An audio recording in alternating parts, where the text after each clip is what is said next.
दोस्तों, आज की इस वीडियो में हम आपको एक हैरान कर देने वाली हकीकत बताने जा रहे हैं। एक पंडित जिसने अपनी जिंदगी के 15 साल मंदिर में गुजारे, अचानक उसके दिल में मक्का जाने की तमन्ना क्यों जाग उठी? आखिर वह काबा शरीफ क्या करने पहुंचा? और जब वह हजरे अस्वद के पास पहुंचा तो वहां ऐसा क्या हुआ कि सब लोग दंग रह गए? इन सब सारे सवालों के जवाब को जानने के लिए वीडियो को आखिर तक जरूर देखें। और सबसे पहले, अगर आपको भी काबा शरीफ से सच्ची मोहब्बत है तो आप इस वीडियो को दिल से एक लाइक करके चैनल को भी सब्सक्राइब कर लें और इस वीडियो को जितना हो सके उतना शेयर करें ताकि यह वीडियो और भी लोगों तक पहुंच जाए। तो चलिए शुरू करते हैं। दोस्तों, ये बात 19वीं सदी की है। नेपाल के एक मंदिर में एक पंडित रहा करता था। वो शिवजी का बहुत बड़ा भक्त था और दिन रात सिर्फ शिवलिंग की पूजा करता रहता था। उसने अपनी जवानी के पूरे 15 साल एक मंदिर में गुजार दिए थे। उसका जीवन पूजा पाठ, भक्ति और धार्मिक चर्चाओं में ही बीतता था। एक दिन वह अपने कुछ हिंदू भाइयों के साथ बैठा हुआ था। वहां पर अलग अलग धर्मों और मान्यताओं की बातें हो रही थीं। तभी किसी ने मक्का और वहां मौजूद काले पत्थर यानी हजरे अस्वद का जिक्र किया। किसी ने कहा कि काबा में जो पत्थर मौजूद है वह असल में शिवलिंग है। इस बात पर कई लोगों ने हामी भरी और कहा कि हाँ, यह सच है। लेकिन कुछ लोग इसे मजाक में टाल गए। लेकिन उस पंडित के दिल में यह बात गहराई तक उतर गई। वह सोचने लगा कि अगर यह सच है तो फिर वह शिवलिंग वहां क्या कर रहा है? अगर वह शिवलिंग है तो उसके दर्शन हिंदुओं को क्यों नहीं करने दिए जाते? उसके दिल में सवालों का तूफान उठ खड़ा हुआ। वह जब घर लौट रहा था उसके जहन में बस यही ख्याल घूम रहा था। दिन हो या रात, पूजा करते वक्त हो या अकेले बैठते वक्त, उसके दिमाग में वही पत्थर और वही सवाल गूंजते रहते। उसने धीरे धीरे कई लोगों से इस बारे में पूछना शुरू किया। लेकिन जितने लोगों से उसने पूछा उनमें से ज्यादातर ने कहा कि हाँ, वह शिवलिंग ही है। बहुत कम लोग थे जिन्होंने कहा कि यह सिर्फ अफवाह है। लेकिन ठोस जवाब किसी के पास नहीं था। पंडित का दिल चैन से नहीं बैठ रहा था। उसके लिए अब सबसे बड़ा मकसद यह रहस्य सुलझाना था। आखिरकार उसने ठान लिया कि वह खुद मक्का जाकर उस पत्थर को देखेगा। लेकिन मुश्किल यह थी कि मक्का में हिंदुओं को दाखिल होने की इजाजत नहीं थी। वहां सिर्फ मुसलमान ही जा सकते थे। अब उसके सामने सबसे बड़ी रुकावट यही थी। लेकिन उसके अंदर की बेचैनी इतनी बढ़ चुकी थी कि अब वह रुकने वाला नहीं था। उसने इरादा किया कि वह मुसलमान का रूप धारण करेगा। उसने छुप छुप कर नमाज पढ़ना सीखना शुरू किया। इस्लाम के तौर तरीके समझने की कोशिश की। यहाँ तक कि उसने अपने पहनावे और रहन सहन तक को मुसलमानों जैसा बना लिया। उसे पूरे 3 महीने लगे इस रूप को पूरी तरह अपनाने में। दिन रात उसने मेहनत की और जब उसे यकीन हो गया कि अब वह मुसलमान साबित हो सकता है तो उसने मक्का का सफर शुरू किया। उस दौर में सफर आसान नहीं था। उसने पानी के जहाज से हफ्तों का सफर किया। रास्ते भर उसका दिल यही सोचता रहा कि आखिरकार वह उस पत्थर को देखने जा रहा है जिसकी वजह से उसकी जिंदगी बदल गई है। लंबे सफर के बाद वह मक्का पहुंच गया। उसके दिल की धड़कनें तेज हो गई थीं। अगले ही दिन वह काबा शरीफ में दाखिल हुआ। वहां का माहौल देखकर वह दंग रह गया। चारों तरफ रौनक, लोग इबादत में मशगूल और हर तरफ का नजारा उसकी आंखों के लिए नया था। लेकिन उसकी नजर सिर्फ उस पत्थर पर टिक गई थी जिसके बारे में उसने सुना था। पहले दिन वह हिम्मत नहीं जुटा पाया कि पास जा सके। वो दूर से देखता रहा और फिर लौट आया। लेकिन दूसरे दिन वह फिर आया और इस बार उसने हिम्मत जुटाई। उसने काबा शरीफ का तवाफ करना शुरू किया और उसकी आंखें बार बार हजरे अस्वद पर जाकर टिक जाती। उसका दिल कह रहा था, यही वह पत्थर है जिसकी तलाश मुझे यहाँ खींच लाई है। उसने पूरा दिन वहीं गुजारा।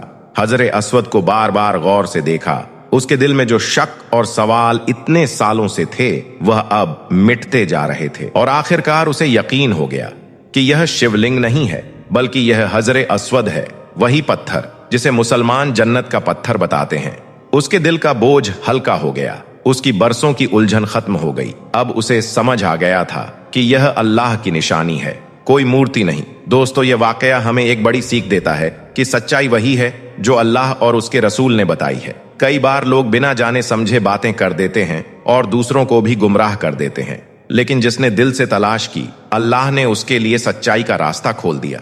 उम्मीद है कि अगर कोई हिंदू भाई यह वीडियो देख रहा है और उसके दिल में भी हजरे अस्वद को लेकर शक था तो अब उसका वो शक हमेशा के लिए दूर हो गया होगा। दोस्तों, हजरे अस्वद को जब एक वैज्ञानिक ने रिसर्च के लिए 49,000 मेगापिक्सल पर झूम किया तो उसमें ऐसा क्या करिश्मा और चमत्कार हुआ जिसे देखकर साइंसदान भी अल्लाहू अकबर कहने पर मजबूर हो गए। दोस्तों, यह वही पत्थर है जिसे हजरत आदम अलैहिस्सलाम जन्नत से अपने साथ लेकर आए थे। यह कोई आम पत्थर नहीं था, बल्कि यह अपने छूने वाले की पहचान और मेमोरी अपने पास स्टोर करता है।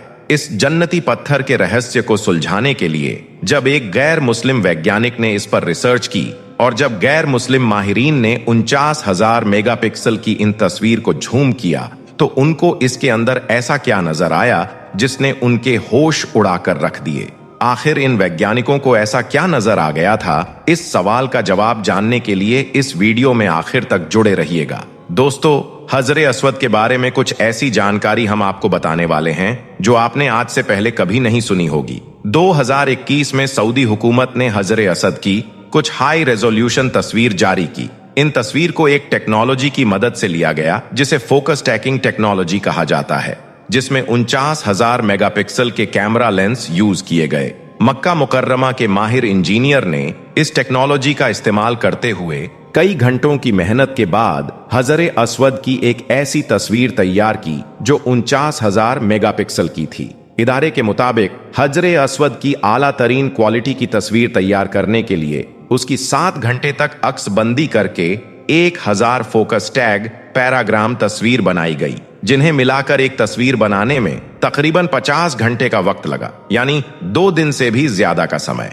माहिरीन ने हजरे अस्वद की 49,000 मेगापिक्सल की एक ऐसी तस्वीर तैयार की जिसमें उसके हर हिस्से को इंतहाई करीब से असल और ओरिजिनल हालत की तरह देखा जा सकता है। कई घंटों की मेहनत के बाद इन तस्वीर को हासिल किया गया, लेकिन फिर एक नॉन मुस्लिम वैज्ञानिक ने इन तस्वीर के अंदर कुछ ऐसा ढूंढ निकाला जो रहस्य अभी तक लोगों की आंखों से छुपा हुआ था। इस जन्नती पत्थर के अंदर अल्लाह ताला ने इंसानों के गुनाहों को जज्ब करने की अजीब तासीर रखी है। चुनांचे अल्लाह के रसूल सल्लल्लाहु अलैहि वसल्लम ने फरमाया, जिस वक्त हजरे अस्वद को जन्नत से उतारा गया तो वह दूध से भी ज्यादा सफेद था। फिर लोगों के गुनाहों ने इसे सियाह कर दिया। तिरमिजी शरीफ की एक हदीस में है कि हजरे अस्वद और मकामे इब्राहिम जन्नत के याकूतों में से 2 याकूत हैं। अगर अल्लाह ताला इनकी रोशनी को खत्म ना फरमाता तो यह पूरी जमीनों आसमान को रोशन कर देते। इन हाई रेजोल्यूशन तस्वीर में हजरे अस्वद के हर हिस्से को हाई क्वालिटी में करीब से देखा जा सकता है, जो इससे पहले कभी किसी ने नहीं देखे थे। इन हाई क्वालिटी तस्वीर पर जब साइंसदानों ने रिसर्च की तो उनको ऐसे राज मालूम हुए जिससे उनके तमाम सवालों के जवाब मिल गए।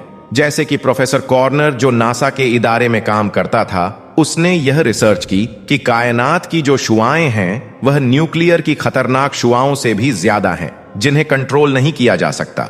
उसका कंट्रोल एक खास किस्म के गिलाफ के जरिए किया जा रहा है, लेकिन उसको अपनी रिसर्च में उस खास किस्म के गिलाफ की तरफ कहीं इशारा ना मिला। फिर जब उसने कुरान की इस आयत का तर्जुमा पढ़ा जिसमें अल्लाह फरमा रहा है, और अगर हम उनके लिए आसमान में कोई दरवाजा खोल दें ताकि वह दिन को उसमें चढ़ते, तब भी वह यही कहते कि हमारी निगाहें बांध दी गई हैं, बल्कि हम पर जादू किया हुआ है।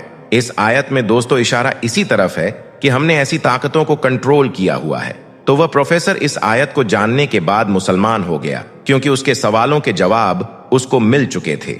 इसी दौरान उसने हजरे अस्वद पर रिसर्च की और यह बताया कि यह दुनिया के पत्थरों में से कोई पत्थर नहीं है, और यह अपनी तरफ देखने वाले और इसे टच करने वाले हर इंसान का नाम महफूज कर लेता है। साइंस की इसी रिसर्च की तरफ आज से 1400 साल पहले हमारे प्यारे नबी हजरत मोहम्मद सल्लल्लाहु अलैहि वसल्लम ने इरशाद फरमाया, इस हजरे अस्वद को अपने आमाल खैर का गवाह बना लो, क्योंकि कयामत के दिन यह सिफारिशी बनकर अल्लाह के दरबार में अपने छूने वालों के लिए गवाही देगा।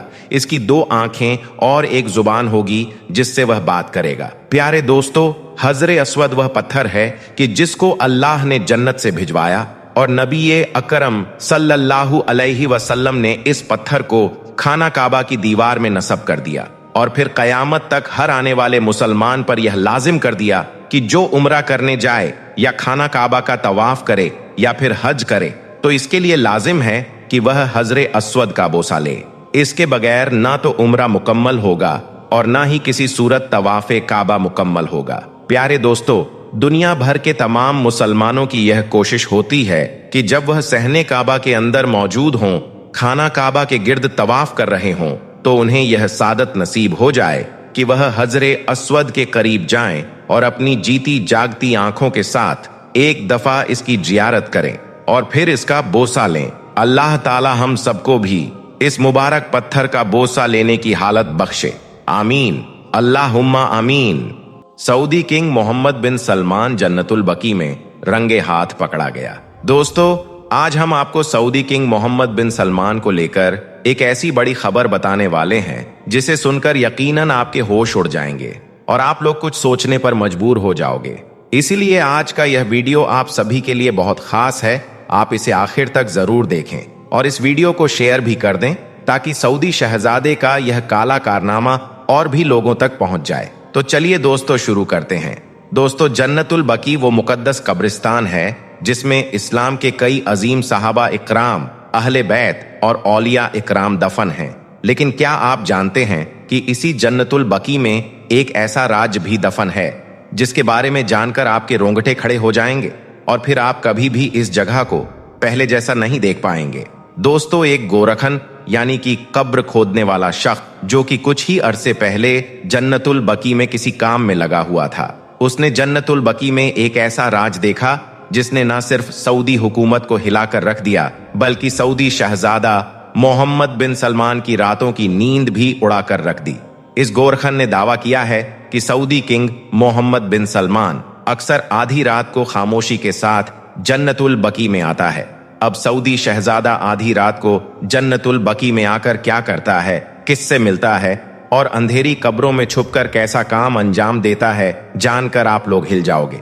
इस गोरखन ने आगे यह भी बताया कि इसमें सबसे बड़ी हैरानी की बात तो यह है कि हमने इस वाक्य की कुछ वीडियो बनाकर सोशल मीडिया पर पोस्ट भी की थी, जिनको मोहम्मद बिन सलमान की टीम ने फौरन ही डिलीट करवा दिया। इसलिए हो सकता है कि हमारी यह वीडियो भी हमेशा के लिए सोशल मीडिया से गायब कर दी जाए। इसलिए आप जल्दी से इस वीडियो को आखिर तक देख लें और फौरन ही इसे शेयर भी कर दें ताकि सऊदी किंग मोहम्मद बिन सलमान की यह काली करतूत सारी दुनिया वालों तक पहुंच जाए।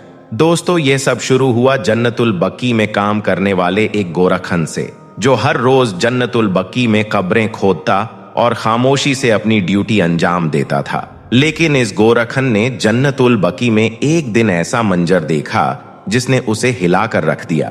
इस गोरखन ने बताया कि मैंने जब जन्नतुल बकी की ड्यूटी संभाली तो कुछ ही दिनों बाद मुझे महसूस हुआ कि जन्नतुल बकी में कुछ अजीबो गरीब बातें हो रही हैं, क्योंकि रात के सन्नाटे में जब मदीना की गलियां खामोश हो जाती हैं और जन्नतुल बकी की दीवारों पर सुकून छा जाता है, तब एक बहुत बड़ी और आलीशान गाड़ी वहां आकर रुकती है। उसके दरवाजे खुलते हैं और फिर सऊदी अरब का बादशाह मोहम्मद बिन सलमान जन्नतुल बकी में दाखिल हो जाता है। और फिर कुछ ऐसा होता है जिसे देखकर मेरे कदमों के नीचे से जमीन खिसक जाती है। बस यह देखकर गोरखन ने सोचा कि यह वही बादशाह है जो दुनिया के सबसे महफूज और मशरूफ शख्सियतों में से एक है। आखिर यह आधी रात को जन्नतुल बकी में बार बार क्यों आता है?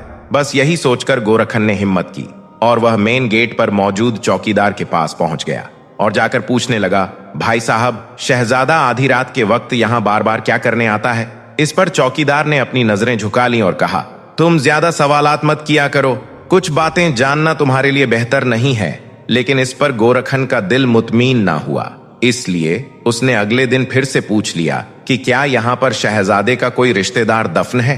क्या वह उस पर फातिहा पढ़ने के लिए आता है? क्योंकि महीने में 4 बार आना और वह भी आधी रात को, यह बात मेरे गले नहीं उतर रही। लेकिन इस बार चौकीदार ने सख्त लहजे में कहा, देखो भाई, ये बड़े लोगों के मामलात हैं, बस तुम सिर्फ अपना काम करते रहो, इन बातों में पड़े तो बड़ी मुसीबत में फंस जाओगे। चौकीदार का यह जवाब गोरखन को और भी परेशान करने लगा। अब गोरखन के दिल में एक खौफ सा बैठ गया और वह सोचने लगा कि क्या वाकई मोहम्मद बिन सलमान जन्नतुल बकी में किसी खुफिया मकसद से आता है? क्या यहाँ कोई ऐसा राज छुपा है जो आम आंखों से ओझल है? क्या वाकई जन्नतुल बकी के नीचे कोई खुफिया तहखाना मौजूद है? दोस्तों, यह कहानी यहीं खत्म नहीं होती, बल्कि यह तो बस शुरुआत है। अगले कुछ लम्हों में आपको पता चल जाएगा कि जब गोरखन ने हिम्मत करके रात के वक्त जन्नतुल बकी की निगरानी करनी शुरू की तो उसने ऐसा क्या देखा कि उसके होश उड़ गए। दोस्तों, उस रात चांदनी मदीना की फिजाओं में खामोशी का पर्दा डाल रही थी। जन्नतुल बकी के दरो दीवार पर एक खौफ सा छाया हुआ था। इधर गोरखन कई दिनों से अपने दिल में यह बड़ा राज लिए घूम रहा था और आखिरकार उसने फैसला कर लिया था। इसलिए वह रात के सन्नाटे में एक घने पेड़ के पीछे जाकर छिप गया। उसका दिल तेजी से धड़क रहा था, पूरा जिस्म पसीने से भीग गया था, लेकिन उसकी नजरें कब्रिस्तान के मेन गेट पर टिकी थीं। फिर जैसे ही घड़ी में 12 बजे वही स्याह रंग की गाड़ी जो कई दिनों से लगातार आ रही थी आहिस्ता से आकर गेट पर रुकी और फिर अगले ही पल सऊदी अरब का शहजादा मोहम्मद बिन सलमान गाड़ी से तन्हा उतरा। उसके साथ आने वाले गार्ड्स बाहर पहरा संभाल चुके थे। इसके बाद शहजादे ने बाहर आकर कब्रिस्तान पर एक नजर दौड़ाई और फिर धीरे धीरे कदम उठाते हुए कब्रिस्तान के आखिरी कोने की तरफ बढ़ गया। गोरखन ने देखा कि वहां पर एक पुरानी टूटी फूटी कब्र थी, जैसे बरसों से कोई वहां नहीं आया हो। सऊदी शहजादा उस कब्र की ओर बढ़ रहा था। यह देखकर गोरखन की सांसें थम सी गई। फिर जन्नतुल बकी में एक ऐसा मंजर शुरू हुआ जिसकी गवाही शायद तारीख भी ना दे सके। गोरखन ने देखा कि सऊदी शहजादे ने खुद कब्र की मिट्टी खोदनी शुरू कर दी। यह देखकर गोरखन के दिल में तूफान उठ गया और वह सोचने लगा कि आखिर यह सऊदी शहजादा कर क्या रहा है। यह किसकी कब्र होगी जो वह खोद रहा है? क्या यहाँ इसका कोई अजीज दफन है? और अगर है भी तो कब्र को क्यों खोद रहा है? ऐसा करना तो इस्लाम में सख्त मना है। लेकिन दोस्तों, गोरखन की हैरत की इंतहा तब हुई जब उसने देखा कि मोहम्मद बिन सलमान धीरे धीरे उस कब्र में उतर गया। यह देखकर गोरखन की आंखें फटी की फटी रह गईं। आखिर एक जिंदा इंसान, और वह भी सऊदी अरब जैसा बादशाह, उस कब्र में क्या करने गया है? आखिर इस कब्र के अंदर ऐसा क्या है? अब गोरखन सोच में गुम था कि अचानक उसे लगा जैसे कोई उसके पीछे खड़ा है। उसका पूरा बदन कांपने लगा, सांसें थम गईं और उसे लगा कि चौकीदार ने देख लिया है और अब उसका भी वही हाल होगा जो पिछले गोरखन का हुआ था। हाँ, वही गोरखन जिसने एक बार रात को छुपकर देखने की कोशिश की थी और अगले दिन उसकी लाश मिली थी ताकि दूसरों को इबरत मिले।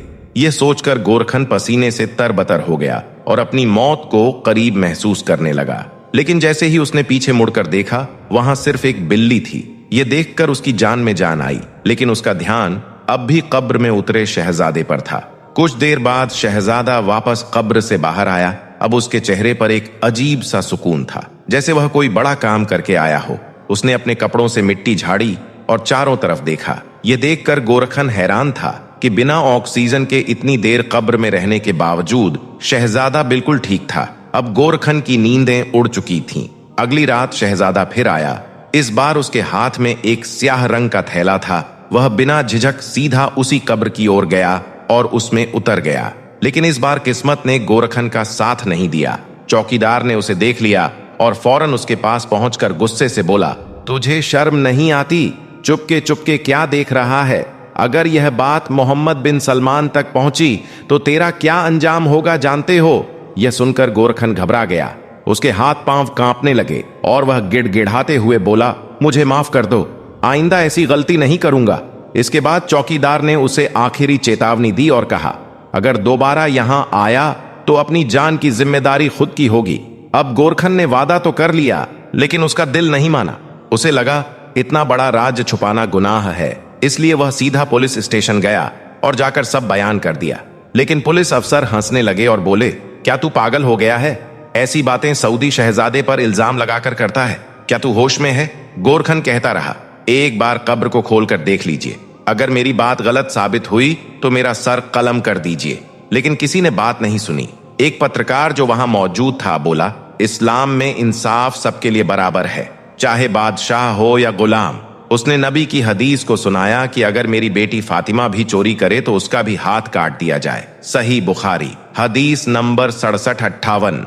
लेकिन पुलिस ने बात मानने से इनकार कर दिया। तब उस पत्रकार ने यह मामला सोशल मीडिया पर डाल दिया, जो देखते देखते वायरल हो गया। फिर जांच में पता चला कि वह कब्र दरअसल एक खुफिया तहखाना थी, जिसमें ऑक्सीजन सिलेंडर रखे थे और सोने के छोटे छोटे जखीरे जमा किए जा रहे थे।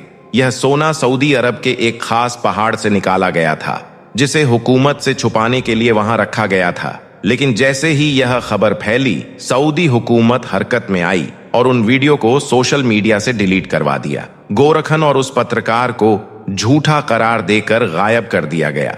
अब सवाल उठता है कि सऊदी अरब में किस पहाड़ से यह सोना निकाला जा रहा था? क्या वाकई इस कब्र के नीचे कोई तहखाना था? और क्या सऊदी शाही खानदान इस खजाने का निगहबान था? इन सब के जवाब आज भी रहस्य में हैं। अब दोस्तों, यह वाकया सच्चा है या झूठा, इसका इल्म सिर्फ अल्लाह ताला के पास है। लेकिन एक बात तय है कि यह खबर सोशल मीडिया पर कई दिनों तक घूमती रही। लाखों लोगों ने इसे देखा और सुना। कुछ ने इसे हकीकत माना और कुछ ने इसे सिर्फ सनसनीखेज कहानी समझा।